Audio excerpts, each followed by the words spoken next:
What is up, everybody? YouTube, Facebook, wherever you're listening at. Internet, the whole bunch of internets. I don't know, man. I don't know. It's one singular internet. Nah, I've always liked the whole bunch of internets. Kind of like a multiverse of internets. But yeah, man. Kyle, what are we talking about today, Kyle? The new James Cameron film, Avatar. One of the most visually stunning films ever. Ever. Ever! That's a strong word. That's a strong word, Kyle. No, it isn't. It's 4 letters. 4 letters isn't strong. Wait, this 4 letters? S-T-R... That's 5 letters, man. Ever. Oh, God. All right. Now that we got that out the way that I can't spell or comprehensible words, we're going to talk about this movie. But you know what? This movie was really hyped up, man. Like, super hyped. But it lived up to the hype. I mean, it was fantastic. The graphics were amazing. It's like nothing else I've ever seen before. Especially seeing it in 3D. It was just like a whole different experience. You know what? A lot of people was like mad about the storyline. The storyline could use a little work, but the way that he twists it around... Yeah, I mean... it works very well, and it kind of like... It answers questions that the person sits there, if they read the stuff on Wikipedia, what it's about, they can't really figure stuff out, but then the way that it answers it is just amazing. And plus, I mean, you can't go wrong with a simple theme. I mean, you know, kind of like I was telling you earlier, it's kind of like, 10,000 BC meets Pocahontas, meets, Dinotopia, meets all that kind of simple colonial type, like early world type thing. But, all right, yeah, the movie opens up, or the movie's based on these creatures called the Na'vi, and they're on a planet called Pandora, and the whole goal of the humans, the military, is to go in. It's not a military; it's a privatized organization. Yeah. They're looking for the mineral. Marines, right? Unobtainium. Marines, right? They're more mercenaries. They're more guns for hire. They're mercenaries on Earth, but now there's warriors looking for a buck. Oh, but I anyway, forgot about that part. It's a corporation looking for unobtainium, which is a very ironically named mineral. Which I forgot the name of that mineral. But basically, they go in and they're like, yo, you know what? Even though you've been living here for however thousands of years you've been living here, and you have a strong connection with the forest, and you have I mean, when we say strong connection, we mean literally like a strong physical connection with the forest. It's kind of crazy. I don't want to give that part away because that's pretty cool. No, it's interesting. But yeah, the unobtainium deposit is right up on the tree. Right up on the tree, and their god is kind of a god, and kind of the planet itself called Awa. It's Tree of Souls or something like that. Yeah, and that is awesome. I mean, like, and dude, Neytiri, she's hot.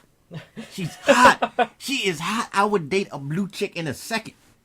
She's 10 feet tall and you're barely 6 foot. Well, you little freaking midget. Well, technically there are complications in a relationship that it goes like that, but I'm pretty sure that can be worked out over time. Plus, you'd probably get stepped on by an insect. That's a good point. That is a scary world. Everything has 6 legs, and not even evenly spaced legs. It's like 2 legs right up on the horses. No, you're right. The horses and the monkeys. And the giant. The Ikran. No, and the freaky hammerhead thing. All the animals there have 6 legs. It's 4 legs up in the front, and then 2 legs off in the back. And like four legs, like really close to each other. Like I would say, with the space of like maybe about half a foot. Yeah, 6 inches. Yeah, and then the last 2 are any other animals would be. Yeah, but my favorite animal was the Ikrans, man. The Ikrans are kind of like this giant mixture of like a dragon and a pterodactyl to me. The dragon and flying things. Yeah, those are freaking awesome. Yeah, and basically when all right, the Ikrans come in the story is like it's kind of like a road to to warriordom. It's manhood. Yeah. I mean, I want to say manhood because remember there were women that was up there. Well, yeah, but that's kind of how he described it. Yeah, and basically in order to get it, it's a rite of passage thing. Yeah, exactly. That all the young warriors have to be able to tame an Ikran. In order to get one, they had to go up where the Ikrans at. And if you notice, the Ikrans are up on these flying mountains. Yeah, the Hallelujah Mountains. They're these giant floating mountains. Like if anyone's played the game Legends of the Dragoon, it's kind of like one of the areas there where they jump from rock to rock, trying to reach the summit. They're like a series of like flying Mount Everests or Everests. No, it's just Everest. Okay. Well, there's a giant series of like Mount Everest, right? And they're climbing up there, doing a whole little thing, right? And basically, you have to wrestle down the Ikran Yeah, you use this little Like it's like a whip bolo, thing. like a Yeah, like a bolo to bind the mouse bola, so it bola, doesn't whatever, bite yeah. you. Then you got to get on top of it and and connect with it. Yeah, they I don't got want to to give that bond away. with it. Yeah, But the Ikron are only loyal to one master, yeah. and the Ikron have to choose you. You can't just jump on one, bond with it, and yeah. And they it'll try choose and kill you by killing you. By Which trying I to. just got that about the other one. I don't want to say the name. I don't want to give that part away. But the Oh, other, Ash Shadow. yeah, Yeah, he technically challenged him. yeah. But you Well, know what? He was just looking for food. That's too. But you know what? We didn't tell how the story he is started the biggest though. dog in the sky. We didn't tell how the story started. No, though. we didn't. We got to put that. Yeah, so let's rewind this thing. All right. Don't ever do that sound again. Yeah, you're right. That was kind of like a shrill type thing. But yeah, all right. Basically, it starts out with the main character named Jake Sully, and the character that we know as Jake Sully had a twin brother, and the twin brother was in the military. He worked on the Avatar program. Yeah, the Avatar program. Was one of the drivers. Is one of the drivers of these vessels, these humanoid vessels called avatars, and the avatars happen to be the Na'vi indigenous people. They're a hybrid between the Na'vi DNA and human DNA. So Yeah.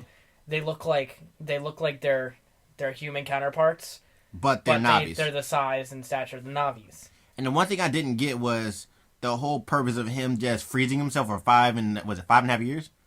Because they had to go from Earth to Pandora. It's like hyperspace. You know, Wait, but that was all bad? No. He froze himself like rather than.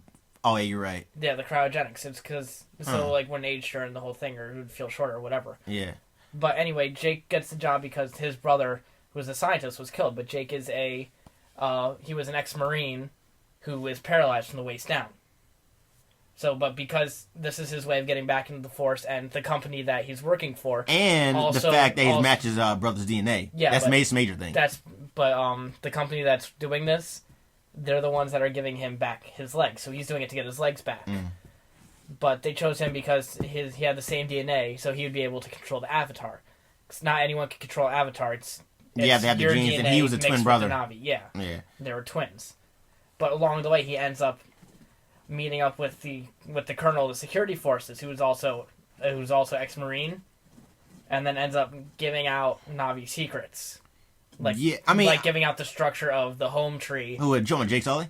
Yeah, he gives out. That the was by structure of- accident. I mean, most. I mean, No, because in the beginning, the colonel said if he helps him out, he'll see Yeah, to it that he gets his legs back. yeah, I'm saying like in the beginning that was like intentional, but as like as the story went on, I forgot what I was talking about. He feel after he's admitted into the Na'vi tribe, he feels he becomes one with the people and the world and everything because he learned all their traditions, their language, everything. Yeah, and honestly, the world is really, really. I won't say complicated, but it's really elaborate. It's amazing. It's like the Na'vi are basically Native Americans. They're pretty much any indigenous tribe. That's a good point too. Yeah. Any original, Aborigine, whatever you call it, original tribe that's been one with the earth. That's what the Na'vi represent. And when Jake starts learning their ways, start learning how close they are with their the earth. That's when and all the animals. Yeah. Yeah, that's when he started having getting a conscience and whatnot. So. Yeah. Because he felt all this stuff through the bonding with the trees and the animals that the Na'vi felt, and it really showed that there's a lot more to them than just being these 10-foot tall blue barbaric tribes. Yep, and he ends up in the tribe at first. He ends up in the tribe is when he gets lost in the woods because a giant panther-like tiger thing chases him, and while he's lost, making all this noise, trying to get a fire, stuff that we would think is simple.